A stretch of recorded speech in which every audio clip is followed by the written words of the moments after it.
네. 네. 너무나 감사드립니다. 사실 저희가 오늘 밤새도록 이렇게 좀 얘기를 나누고 싶은데 시간이 제한이 돼 있어서 이제 한 두 말씀 정도만 더 나누면서 오늘의 또 이 좌담회를 한번 마쳐보도록 하겠습니다. 사실 우리가 화학공학에서 오늘 나오신 요 세 분의 전문 분야만 있는 건 아니고 여러 분야들이 있습니다. 그럼에도 불구하고 이 분야를 저희가 제일 먼저 포문을 연 까닭 중에 하나가 이게 우리나라에서도 굉장히 중요한 산업이기 때문이다 라는 어떤 인식이 있기 때문입니다. 그런데 약간 저희가 좀 네거티브한 말씀을 드린다면 우리가 잘 알고 있는 이 세 가지 분야 모두 규모의 경제 면에서는 점점 중국에게 따라잡히고 있다. 혹은 중국이 사실상 지배하게 되는 것 아니냐라는 우려 섞인 목소리들도 있습니다. 그래서 화학공학을 전공하는 혹은 지금 커리어를 쌓고 있는 사람들이 이런 공학의 전문 지식뿐만 아니라 국제 정세 혹은 이런 중국의 혹은 다른 경쟁 국가들의 전략에 대해서도 좀 알아야 된다. 이런 목소리들도 있는데요. 현업에 계신 우리 선배님들의 입장에서 이런 중국의 위험론 어떻게 생각하시고 앞으로 한국이 어떻게 대응하면 좋을까? 각각 좀 짧게만 좀 한 3분 이내로 말씀해 주시면 감사할 것 같습니다. 우리 먼저 대학 반도체부터 한번 말씀해 주시죠. 짧게 하셔야 돼요, 선생님. 예. 일단 제가 이제 요즘 중국도 많이 왔다 갔다 하고 있는데 중국이 지금 이제 중국 국산화라고 해서 이 미국 연의 규제가 심하니까 반도체 장비라든지 어떤 소자 만드는 거에 대한 그 국산화나 이런 기술 개발에 굉장히 매진하고 있습니다. 매진하고 있는데 이 중국 사람들의 어떤 특성이 좀 달라요. 우리 한국 사람들하고. 중국 사람들은 되게 실용적인 사람들이라서 그 실용적이가 되게 쥐약인 것 같아요. 그러니까 반도체 공정이란 눈에 안 보이고 우리가 당연히 안 해도 될 것 같은데 또 나름 또 해야만 하는 게 있어요. 근데 그걸 자꾸 스킵하다 보니까 자꾸 얘네들이 실패하고 못 가고 하는 것 같아요. 그래서 중국이 벌써 20년 전부터 반도체 굴기해서 어떻게 해보겠다고 했는데 못 쫓아간 이유가 그런 성향인 것 같거든요. 그러면 우리나라 사람 엔지니어하고 비교를 해보면 우리나라 엔지니어들은 상당히 꼼꼼해요. 책임감도 강하고. 근데 중국 엔지니어는 눈에 보이게 하는 거. 우리 옛날에 그런 거 있잖아요. 윗사람한테 무조건 잘 보이고 나 다 했습니다. 남의 책임 회피하고 이런 건 경향이 있어요. 그래서 우리나라의 그런 특성하고 따져보고 그다음에 우리는 어차피 그런 현재 있는 기술에 대한 제조 경력 어떤 거 막 열심히 일해서 막 이런 거는 못 쫓아가요. 너무 규모가 다르기 때문에 못 쫓아가니까 우리는 아까 뭐 다른 분야도 마찬가지지만 좀 어드밴스드, 그러니까 다음 기술, 차세대 기술, 그렇기 때문에 이런 학계에 계신 교수님들도 상당히 좀 중요한 역할을 하고 계신다고 하는데, 하여튼 그런 거에 해서 우리가 항시 한 발 앞서가는 기술에 대해서 가야지 맞다. 그러니까 일본이나 미국처럼 부가가치로 갈 수밖에 없지 않을까. 그거밖에 살 길이 없다. 왜냐면 중국하고는 이 현재 있는 제조 경영력 원가 절감은 이런 식으로 가서는 절대 이길 수가 없다. 그거는 틀림이 없다. 그래서 앞으로 우리는 그쪽에 좀 앞으로 앞서 있는 기술 그런 걸 좀 먼저 좀 빨리 들어가서 하는 그런 쪽으로 많이 가지 않을까 싶습니다. 저는 감사드립니다. 사실 위험로로 따진다면 좀 배터리 쪽이 제일 위협이 되지 않겠는가. 특히 우리나라의 배터리 공급망, 주 원료 공급망으로 따지면은 중국에 대한 의존도가 너무 높다. 특히 이제 포스트코어 같은 기업들 입장에서도 굉장히 큰 우려 사항이지 않을까 싶은데 어떻게 생각하십니까, 중국 위험로? 제가 옛날에 디스플레이 쪽을 할 때,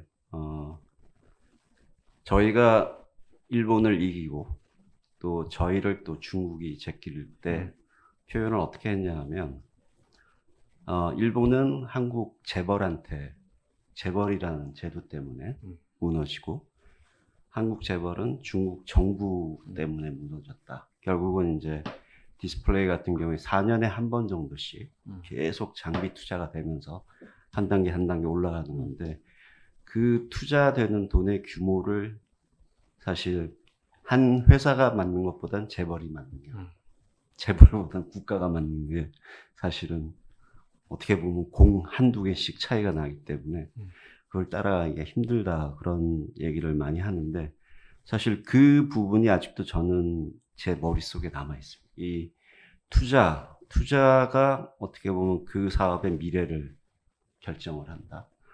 그래서 저는 그런 생각합니다. 배터리 쪽에 있어서 지금 사실 중국의 투자를 생각하면 저희의 한 100배 됩니다. 제가 중국을 가보면 한 영역에 있어서의 연구원 수나 엔지니어 수, 투자 금액을 보면 저희의 100배 정도. 도저히 뭐 비교가 안 됩니다.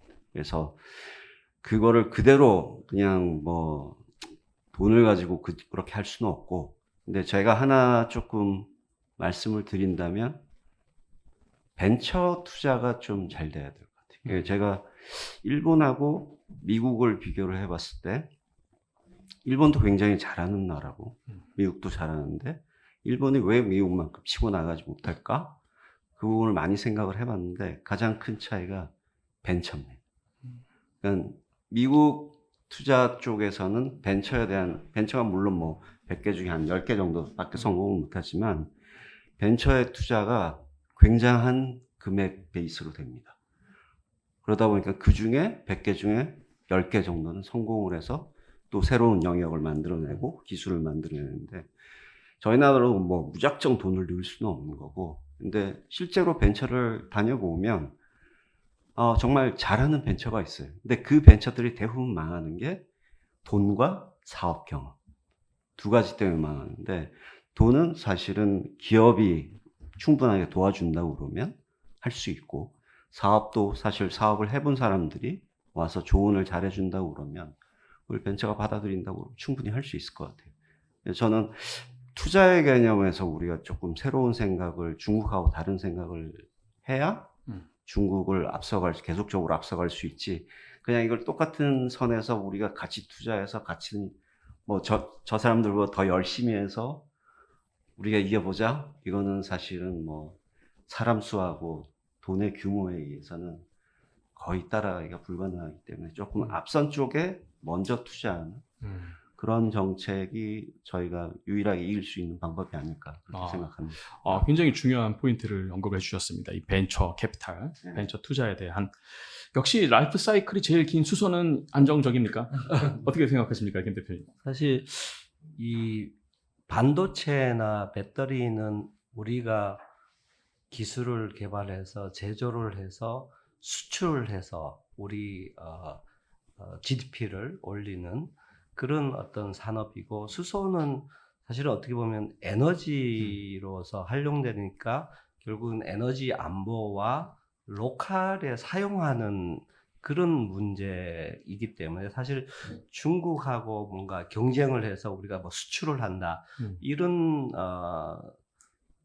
게임은 아닌 것 같습니다. 그래서 중국하고 이렇게 뭐 비교하기가 좀 어렵고, 또 수소는 아직 초반전이기 때문에 중국하고 어떤 다이렉트 경쟁하는 그런 관계가 아닌데, 제가 몸담고 있는 석유화학이 지금 중국하고 굉장히 심한 경쟁을 하고 있고요. 석유화학은 중국은 이제 미중 패권 전쟁이 시작되면서 자금률 100%라는 개념이 있었습니다.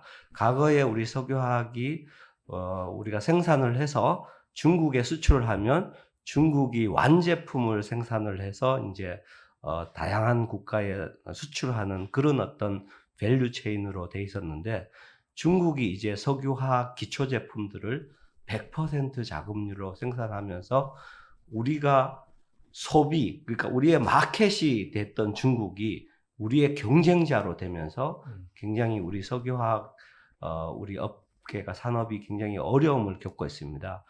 그런 환경에서 그러면 우리는 어떻게 가야 되냐?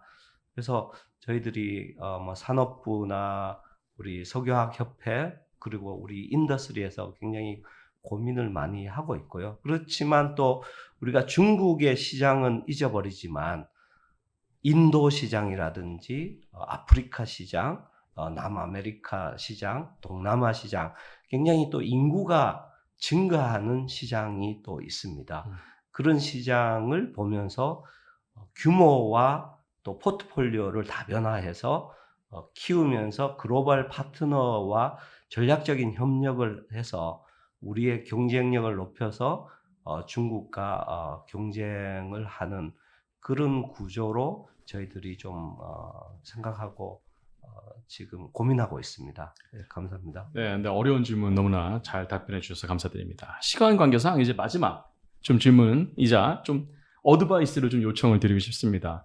오늘이 특히 이게 산업위원회잖아요. 그래서 학계만 계신 분들의 의견 듣는 게 아니고 사실 산업계에서 커리어를 많이 쌓으신 우리 선배님들의 이야기를 듣는 게 굉장히 중요하다고 생각합니다. CEO가 되고 싶은 학생들이 있을 것 같아요. 이런 후배들이 있을 것 같아요. 그럼 이 친구들에게 아마 지금 20대 혹은 30대 신입사원이 막 되고 있는 후배들에게 좀 전하실 말씀 있을까요?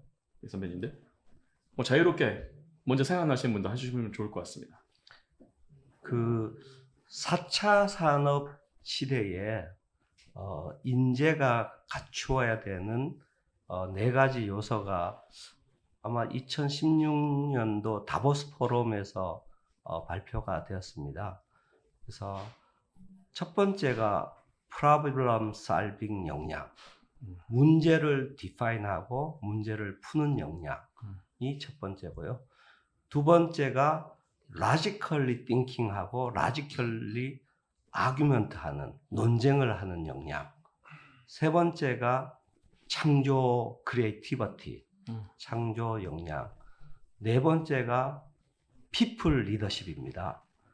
화학공학을 전공하시는 분들은 사실 1, 2, 3은 기본적으로 좀 바탕이 돼 있을 수가 있는데 people leadership이 이제 우리가 공학을 전공하다 보면 내가 맞다 이렇게 굉장히 어떤 다른 사람의 의견을 들어주기보다는 나의 주장을 관철하려고 하는 그런 성향이 있습니다. 그래서 우리 CEO가 되고 싶으신 분들은 조금 뭐 경영학이라든지 더 나아가서 인문학을 공부를 좀 관심을 갖고 공부를 해서 people leadership을 키우는 그러면은 퍼펙트하게 학원가 졸업하신 분이 CEO로 될 수 있는 확률이 굉장히 높습니다.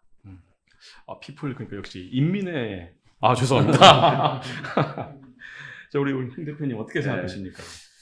저는 두 가지 말씀드리고 싶습니다. 뭐 제가 이때까지 회사 생활 해보니까 가장 중요한 게 이제 밸런싱과 라이팅 두 가지인데, 밸런싱이라는 건 딴 게 아니고 제일 중요한 거는 이제 현재와 미래의 밸런싱을 어떻게 가져갈 거냐. 그러니까 보통 이제 저희가 이제 다니다 보면 현재에 집중을 하는데 사실 미래를 준비를 안 해놓는 현재는 사실은 그 다음으로 가기가 굉장히 힘듭니다.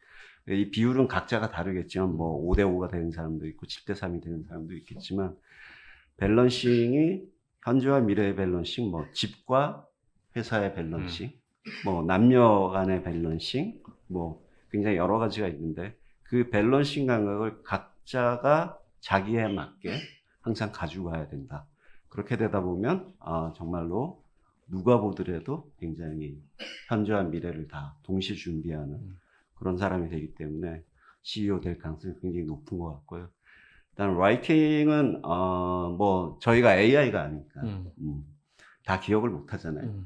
근데 사실 뭐 저희가 뭐 초등학교 다닐 때 일기 쓰는 그거랑 비슷한 건데, 계속 내가 생각하는 고민 또는 내가 들은 것 중에 기억해야 될 거를 계속 글로 적어보는, 매일 한 5분에서 10분 적고 그거를 저는 매일 읽습니다. 그걸 아침에 제가 적은 걸 읽어서 제가 답을 낼 수 있는 건 답을 적고 또 모르겠는 건 또 질문을 다시 하고 그런 식으로 하면서 내가 정말 제대로 지금 내가 고민하는 방향에서 내가 제대로 가고 있는지를 항상 아침에 프레시한 머리로 다시 한번 생각해보는, 너무 깊숙하게 들어가지 말고 한 10분 정도만 머리가 제일 깨끗할 때 그 두 가지를 밸런싱과 라이팅을 계속적으로 연습을 해보시면 제가 이게 뭔가 머리도 정리가 되고 균형 감각도 유지하는 그런 상태가 되어 간다는 것을 느끼실 수 있을 겁니다. 너무나 네. 좋은 말씀 감사드립니다.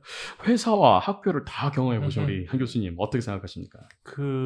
일단 두 가지, 그러니까 좋은 말, 다 동의하는 말씀이고 다 그래야 된다고 생각하고 많은 분들이 이렇게 말씀하시는데, 제가 좀 주관적으로 말씀드리면 일단 한 가지 정도, 그러니까 자기가 CEO인데 엔지니어링 베이스의 CEO가 되겠다고 하면 일단 자기 전문 분야에 한 가지는 있으면서 또 자기가 하지 않는 다른 분야에 관심을 늘 가져야 된다. 그래서 어떤 의사결정을 할 때 전문성을 가지고 있어야 또 아까 말한 논리적인 생각을 갖고 있고 또 어떤 성공 그 DNA를 갖고 있을 수 있기 때문에 그 자기 전문성 가진 거에 또 그것만 고집을 하면 또 두루 살피지 못하고 또 외골수에 또 올바른 갈 수 없는 방향이 있으니까 다른 분야는 두루두루 살필 수 있는 역량 그런 게 좀 중요한 것 같고요. 일단 기술적인 측면에서.